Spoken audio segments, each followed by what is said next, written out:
ನಮಸ್ಕಾರ ಆತ್ಮೀಯರೇ, media house ಕನ್ನಡಗೆ ಸ್ವಾಗತ. ಈ ರಾಜಕೀಯ ಅನ್ನೋದೇ ಹಾಗೆ, ಇಲ್ಲಿ ಯಾರಿಗೆ ಯಾರೂ ಇಲ್ಲ ಬಿಡಿ. ಕಾಲ ಬದಲಾದಂತೆ ಎಲ್ಲರೂ ಬದಲಾಗ್ತಾರೆ. ಆತ್ಮೀಯರಾದವರು ಶತ್ರುಗಳಾಗ್ತಾರೆ, ಶತ್ರುಗಳಂತಾಗಿದ್ದವರು ಮಿತ್ರರಂತಾಗ್ತಾರೆ. ತಮ್ಮ ತಮ್ಮ ಅಸ್ತಿತ್ವಕ್ಕಾಗಿ ಎಲ್ಲರೂ ಒಂದೊಂದು ದಾರಿ ಹುಡ್ಕೋತಾರೆ. ಸದ್ಯದ ಮಟ್ಟಿಗೆ ಕಾಂಗ್ರೆಸ್ ಪಾಲಿಗೆ ಕೇಳಿ ಬರ್ತಿರೋದು ಒಂದೇ, ಸಿದ್ದರಾಮಯ್ಯ ಅವರನ್ನ ಕಾಂಗ್ರೆಸ್ ಪಕ್ಷ ದೂರ ಮಾಡ್ತಾ ಇದೆ. ಸಿಎಂ ಸ್ಥಾನದಿಂದ ಕೆಳಗಿಳಿತಾ ಇದ್ದಂತೆ ದೂರ ಇಟ್ಟಿದ್ದಾರೆ. ಸಿದ್ದರಾಮಯ್ಯ ಅವರಿಗೆ ಯಾವುದೇ ಮನ್ನಣೆ ನೀಡ್ತಾ ಇಲ್ಲ, ಶಾಸಕ ಸ್ಥಾನಕ್ಕೆ ಮಾತ್ರ ಸೀಮಿತರಾಗಿದ್ದಾರೆ ಅನ್ನೋದು. ಅದರಲ್ಲೂ ಸಿದ್ದರಾಮಯ್ಯ ಅವರ ಆತ್ಮೀಯರಾಗಿದ್ದ ಶಾಸಕರೇ ಈಗ ಸಿದ್ದು ಜೊತೆಗಿಲ್ಲ ಅನ್ನೋ ಚರ್ಚೆ ನಡೀತಾನೇ ಇದೆ. ಈ ಬಗ್ಗೆ ಜಮೀರ್ ಸೇರಿದಂತೆ ಜಾರಕಿಹೊಳಿ ಹಾಗೂ ಹಲವು ನಾಯಕರು ಸ್ಪಷ್ಟನೆ ಕೊಡೋ ಕೆಲಸ ಮಾಡಿದ್ದಾರೆ. ಆದರೆ ಈ ಕ್ಷಣದವರೆಗೂ ಈ ಸುದ್ದಿ ಮಾತ್ರ ನಿಲ್ತಾ ಇಲ್ಲ. ಇದೆಲ್ಲದರ ಮಧ್ಯೆ ಮೊನ್ನೆ ಕೆಂಪೇಗೌಡ ಜಯಂತಿ ಆಯ್ತು. ಈ ವೇಳೆ ಕಾಂಗ್ರೆಸ್ನ ಎಲ್ಲಾ ನಾಯಕರ ಫೋಟೋಗಳು ಇತ್ತು, ಆದರೆ ಸಿದ್ದರಾಮಯ್ಯ ಫೋಟೋ ಇರಲಿಲ್ಲ. ಇದನ್ನ ನೋಡ್ತಾ ಇದ್ದಂತೆ ಸಿದ್ದರಾಮಯ್ಯ ಅವರನ್ನ ಸೈಡ್ ಲೈನ್ ಮಾಡ್ತಿರೋದು ಪಕ್ಕಾ ಅನ್ಸಿತ್ತು. ಈ ಬಗ್ಗೆ ಒಂದಿಷ್ಟು ನಾಯಕರು ತಮ್ಮದೇ ರೀತಿಯಲ್ಲಿ ಸ್ಪಷ್ಟನೆ ಕೊಟ್ಟಿದ್ರು. ಆದ್ರೆ ಈಗ ಒಂದು ಕಾಲದ ಸಿದ್ದು ಶಿಷ್ಯ ಅನ್ಸ್ಕೊಂಡವರು ಸಿದ್ದರಾಮಯ್ಯ ಅವರ ಉತ್ತರಾಧಿಕಾರಿ ಅನ್ನೋ ಮಟ್ಟಿಗೆ ಗುರುತಿಸಿಕೊಂಡಿದ್ದ ಜಾರಕಿಹೊಳಿ ರಿಯಾಕ್ಟ್ ಮಾಡಿದ್ದಾರೆ. ಅದರಲ್ಲೂ ಸಿದ್ದರಾಮಯ್ಯ ವಿಷಯವಾಗಿ ಜಾರಕಿಹೊಳಿ ಮಾತನಾಡಿರೋದು ತುಂಬಾನೇ ಅಚ್ಚರಿ ಮೂಡಿಸಿದೆ. ರಾಜ್ಯ ರಾಜಕಾರಣದಲ್ಲಿ ಆಗ್ತಾ ಇರೋ ಬೆಳವಣಿಗೆಗೂ ಈಗ ಜಾರಕಿಹೊಳಿ ನೀಡಿರೋ ಹೇಳಿಕೆಗೂ ಸಿಕ್ಕಾಪಟ್ಟೆ ಸಾಮ್ಯತೆ ಕಾಣ್ತಾ ಇದೆ. ಈ ಎಲ್ಲಾ ಬೆಳವಣಿಗೆ ಮಧ್ಯೆ ಮಾಜಿ ಸಚಿವ ಹಾಗೂ ಕಾಂಗ್ರೆಸ್ನ ರೆಬೆಲ್ ನಾಯಕ ರಾಜಣ್ಣ ಹೊಸ ಬಾಂಬ್ ಹಾಕಿದ್ದಾರೆ. ಇದೆಲ್ಲದ್ರ ಬಗ್ಗೆ ಇವತ್ತಿನ ವಿಡಿಯೋದಲ್ಲಿ ಹೇಳ್ತಾ ಹೋಗ್ತೀವಿ. ಅದಕ್ಕೂ ಮೊದಲು ನೀವಿನ್ನೂ ನಮ್ಮ ಚಾನೆಲ್ನ ಸಬ್ಸ್ಕ್ರೈಬ್ ಮಾಡಿಲ್ಲ ಅಂದರೆ ಮಿಸ್ ಮಾಡಬೇಡಿ, ಈಗಲೇ ಸಬ್ಸ್ಕ್ರೈಬ್ ಮಾಡಿ. ಈ ವಿಡಿಯೋನ ಕೊನೆವರೆಗೂ ನೋಡಿ, ನಿಮ್ಮ ಅನಿಸಿಕೆಗಳನ್ನು ಕಾಮೆಂಟ್ ಮಾಡಿ. ಆತ್ಮೀಯರೇ, ಸಿದ್ದರಾಮಯ್ಯ ವಿಷಯವಾಗಿ ನಡೀತಾ ಇರೋ ಬೆಳವಣಿಗೆ ಬಗ್ಗೆ ಹೇಳೋದಿಕ್ಕೂ ಮೊದಲು ಜಾರಕಿಹೊಳಿ ಆಡಿದ ಮಾತಿನ ಬಗ್ಗೆ ನೋಡೋಣ ಬನ್ನಿ. ಆಮೇಲೆ ನೀವೇ ಒಂದು ನಿರ್ಧಾರಕ್ಕೆ ಬರ್ತೀರಾ. ರಾಜಕೀಯವಾಗಿ ಒಬ್ರನ್ನೊಬ್ರು ಹಿಂದಿಕ್ಕಿಯೇ ಮತ್ತೊಬ್ರು ಮುಂದೆ ಬರೋದು, ಸರ್ಕಾರಿ ಕಾರ್ಯಕ್ರಮದಲ್ಲಿ ಫೋಟೋ ಹಾಕಬೇಕು ಅನ್ನೋದು ಅಧಿಕೃತವೇನಲ್ಲ. ಬಿಡಿಎಯಿಂದ ಮಾಡಿದ್ರೆ ಅದಕ್ಕೆ ಅವರೇ ಸ್ಪಷ್ಟನೆ ಕೊಡಬೇಕು, ನಾವು ಹೇಳೋದಿಕ್ಕಾಗಲ್ಲ.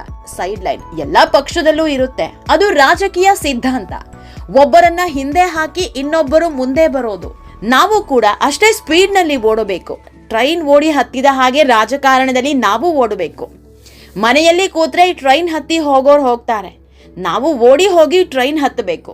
ನಾನು ದೊಡ್ಡ ಲೀಡರ್ ಅಂದ್ರೆ ರಾಜಕೀಯ ಕೇಳೆಲ್ಲ, ಬದಲಾವಣೆ ಆಗುತ್ತಾ ಹೋಗುತ್ತೆ. ನಾನು 20 ವರ್ಷದಲ್ಲಿ ನೋಡಿರುವಂತಹ ಲೀಡರ್ಗಳು ಈಗ ಯಾರೂ ಇಲ್ಲ. ಅವರು ಓಡಿ ಹೋಗಿ ಟ್ರೈನ್ ಹತ್ತಿದ್ರೆ ಇನ್ನೂ ಇರ್ತಾ ಇದ್ರು. ನಾನು ಲೀಡರ್ ಆಗಬೇಕು ಅನ್ನೋ ಛಲ ಎಲ್ರಿಗೂ ಇದ್ದೇ ಇರುತ್ತೆ. ಬೆಂಗಳೂರಲ್ಲಿ ಟ್ರೈನ್ ಮಿಸ್ ಆದ್ರೆ ತುಮಕೂರಿನ ತನಕ ಗಾಡಿ ತೆಗೆದುಕೊಂಡು ಹೋಗಿ ಹತ್ತಬೇಕು. ಒಟ್ನಲ್ಲಿ ಟ್ರೈನ್ ಹತ್ತಿ ಹಿಡಿಯಲೇಬೇಕು. ಹಾಗೆ ರಾಜಕಾರಣ, ನಾವೆಷ್ಟು ಪ್ರಯತ್ನ ಮಾಡ್ತೀವಿ ಅಷ್ಟು ಪಕ್ಷ ಮತ್ತು ಜನ ನಮ್ಮ ಜೊತೆ ಇರ್ತಾರೆ. ಇದು ಬಿಜೆಪಿಯಲ್ಲೂ ಇದೆ, ಜೆಡಿಎಸ್ ನಲ್ಲೂ ಇದೆ, ನಮ್ಮಲ್ಲೂ ಕೂಡ ಇದೇ ರೀತಿ ಇದೆ. ಸಿದ್ದರಾಮಯ್ಯ ಅವರ ಸ್ಪೀಡ್ ಯಾಕೆ ಕಮ್ಮಿ ಆಯ್ತು ಅಂತ ಅವರನ್ನೇ ಕೇಳಿ. ನಾವು ಅವರಿಗೆ ಓಡಬೇಕು ಅಂತ ಹೇಳ್ತೀವಿ. ರಾಜಕೀಯ ಅಂದ್ರೆ ಓಡಬೇಕು, ಓಡದಿದ್ರೆ ಕೆಲಸ ಆಗಲ್ಲ. ಯಾರು ಫೈಟ್ ಮಾಡ್ತಾರೆ ಅವರು ಉಳಿತಾರೆ, ಫೈಟ್ ಮಾಡಲಿಲ್ಲ ಅಂದ್ರೆ ಜನ ಕೂಡ ಮರಿತಾರೆ. ನಾವು ಫ್ರಂಟ್ ಲೈನ್ ನಲ್ಲಿ ನಿಲ್ಲಲಿಲ್ಲ ಅಂದ್ರೆ ಜನ ಹೊಸ ನಾಯಕನ ಆಯ್ಕೆ ಮಾಡ್ಕೊಳ್ತಾರೆ. ಸಿದ್ದರಾಮಯ್ಯ ಅವರು ಪಕ್ಷದಲ್ಲಿ ಸುಮಾರು 20 ವರ್ಷದಿಂದ ಇದ್ದಾರೆ. ಅವರಿಗೂ ಜವಾಬ್ದಾರಿ ಇದೆ, ಅವರಿಗೆ ಅವರದ್ದೇ ಆದ ಶಕ್ತಿ ಇದೆ ಹಾಗೂ ಅಭಿಮಾನಿಗಳಿದ್ದಾರೆ. ಅವರು ಅವರದ್ದೇ ಸ್ಟೈಲ್ ನಲ್ಲಿ ರಾಜಕಾರಣ ಮಾಡ್ತಾರೆ. ಅವರು ಓಡದೇ ಇದ್ರೂ ಮಾಡಬಹುದು.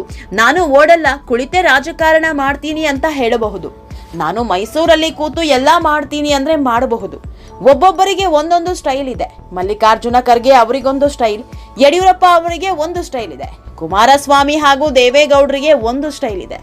ಒಬ್ಬೊಬ್ಬರಿಗೆ ಒಂದೊಂದು ಶೈಲಿ ಇದೆ ಅಂದಿದ್ದಾರೆ. ಜಾರಕಿಹೊಳಿಯ ಈ ಮಾತು ರಾಜ್ಯ ರಾಜಕೀಯದಲ್ಲಿ ದೊಡ್ಡ ಸಂಚಲನ ಮೂಡಿಸಿದೆ. ಅದರಲ್ಲೂ ಸಿದ್ದರಾಮಯ್ಯ ಶಿಷ್ಯ ಅನ್ಸ್ಕೊಂಡವರೇ ಇಂಥ ಹೇಳಿಕೆ ನೀಡಿರೋದು ಬಹುತೇಕರ ಅಚ್ಚರಿಗೆ ಕಾರಣ ಆಗಿದೆ.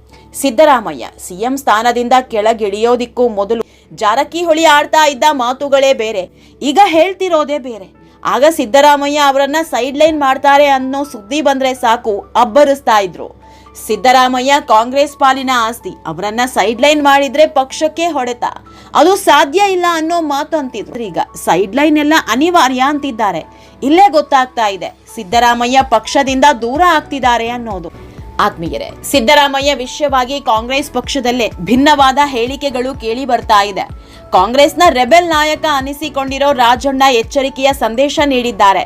ಸಿದ್ದರಾಮಯ್ಯರನ್ನ ಸೈಡ್ ಲೈನ್ ಮಾಡೋದು ಅಥವಾ ಅವರನ್ನ ದೂರ ಇಟ್ಟು ಪಕ್ಷ ಸಂಘಟನೆ ಮಾಡ್ತೀವಿ ಅಂತ ಹೋದ್ರೆ ದೊಡ್ಡ ಬ್ಲಂಡರ್ ಆಗುತ್ತೆ. ಸಿದ್ದರಾಮಯ್ಯ ಅವರನ್ನ ವಿಶ್ವಾಸಕ್ಕೆ ತೆಗೆದುಕೊಂಡು ಹೋದ್ರೇನೆ 2028ಕ್ಕೆ ಮತ್ತೆ ಅಧಿಕಾರಕ್ಕೆ ಬರೋದಿಲ್ಲ ಅಂದ್ರೆ ಕನಸಿನ ಮಾತೇ ಇಲ್ಲ ಅನ್ನೋ ಎಚ್ಚರಿಕೆ ನೀಡಿದ್ದಾರೆ. ಇದು ಒಂದು ರೀತಿಯಲ್ಲಿ ನಿಜಾನೂ ಹೌದು. ಸಿದ್ದರಾಮಯ್ಯ ಅನ್ನೋ ಹೆಸರಲ್ಲಿ ಒಂದು ಗತ್ತಿದೆ. ಸಿದ್ದು ಅನ್ನೋ ಹೆಸರಿನ ಕಾರಣಕ್ಕೆ ಹಿಂದುಳಿದ ಮತಗಳು ಕಾಂಗ್ರೆಸ್ಗೆ ಹುಡುಕಿಕೊಂಡು ಬರ್ತಾ ಇತ್ತು. ಮುಸ್ಲಿಮರಲ್ಲಿ ಹಲವು ನಾಯಕರು ಇರಬಹುದು, ಆದರೆ ಸಿದ್ದರಾಮಯ್ಯರನ್ನ ಮುಸ್ಲಿಂ ಸಮುದಾಯ ಅತಿ ಹೆಚ್ಚು ನಂಬಿಕೊಂಡಿದೆ. ಒಂದು ವೇಳೆ ಸಿದ್ದೂರನ್ನ ಕಡೆಗಣಿಸಿದ್ದೇ ಆದಲ್ಲಿ ಅದು ಪಕ್ಷವೇ ಮಾಡಿಕೊಂಡ ಸ್ವಯಂಕೃತ ಅಪರಾಧ ಅನ್ನೋದ್ರಲ್ಲಿ ಎರಡು ಮಾತಿಲ್ಲ. ಆತ್ಮೀಯರೇ, ಈ ಬಗ್ಗೆ ನೀವು ಏನ್ ಹೇಳ್ತೀರಾ ಅನ್ನೋದನ್ನ ಕಾಮೆಂಟ್ ಮೂಲಕ ನಮಗ್ ತಿಳಿಸಿ. ನಮ್ಮ ಚಾನೆಲ್ನ ಸಬ್ಸ್ಕ್ರೈಬ್ ಮಾಡೋದನ್ನ ಮರಿಬೇಡಿ.